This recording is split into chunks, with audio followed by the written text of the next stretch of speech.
মানে তোমরা বাচ্চারা চলে আসছো কাবিন করতে, গার্জিয়ান লেভেলের কেউ আসলে ভালো হতো না? কি বলে, ছেলের বাবা আমি আমি নিজে চলে আসছি, আরো গার্জিয়ান লাগবে?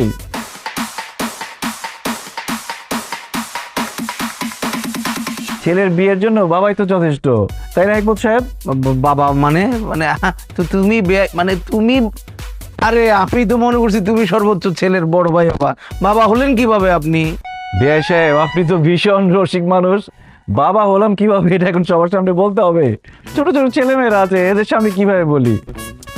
আরেকটা আমার কাছে। এই যে আমাদের দুইজনের এনআইডি, আর এই যে আমার ছেলের বার্থ সার্টিফিকেট, দেখেন।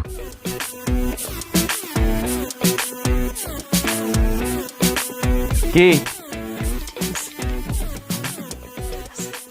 এবার বিশ্বাস হয়েছে যে আমরা পিতা পুত্র? জিসানের জন্মের সময় ওর মা মারা যায়। তাহলে আপনার মা নিয়ে আসতেন। আমার জন্মের সময় মারা গেছে আমার আম্মা। এতে মারা যাওয়া ফ্যামিলি। অল্প বয়সে বিয়ে করলে বাচ্চা জন্ম দেওয়ার সময় মায়ের তো একটা মারা যাওয়ার চান্স থাকে। মানে এমন মারা যাওয়া ফ্যামিলির মধ্যে আমার মেয়েকে আমি কেন বিয়ে দিতে যাব? না না না, এই তো ঝামেলার ফ্যামিলি। আমাদের মেয়েরও তো অল্প বয়স, মাত্র 18 বছর একদিন হয়েছে। এইখানে তো আমরা আমাদের মেয়েকে বিয়ে দিতে পারি না, মারা যাবে। এই বিয়ে ক্যান্সেল, আমি রাজি না। আমি রাজি।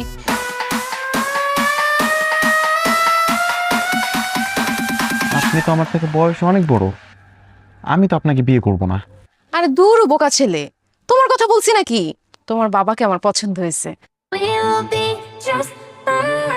আমাদের বয়স, হাইট সবকিছু একদম পারফেক্টলি ম্যাচ হবে, একদম রবনে বানাতে জড়ি।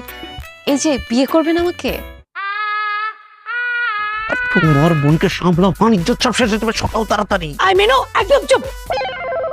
যা রুমে যা, যা রুমে যা। হ্যাঁ, করেন না বিয়ে প্লিজ, জিসানের মা বানান খালাম। আরে পাগল হয়ে গেছে নাকি বিয়ের জন্য? এই যে নিয়ে যাও ভিতরে। ভাই শুনেন, আমরা আপনাদের সাথে কোনো রকম সম্বন্ধ করব না, আপনারা আসতে পারেন, গেটের দিকে যান।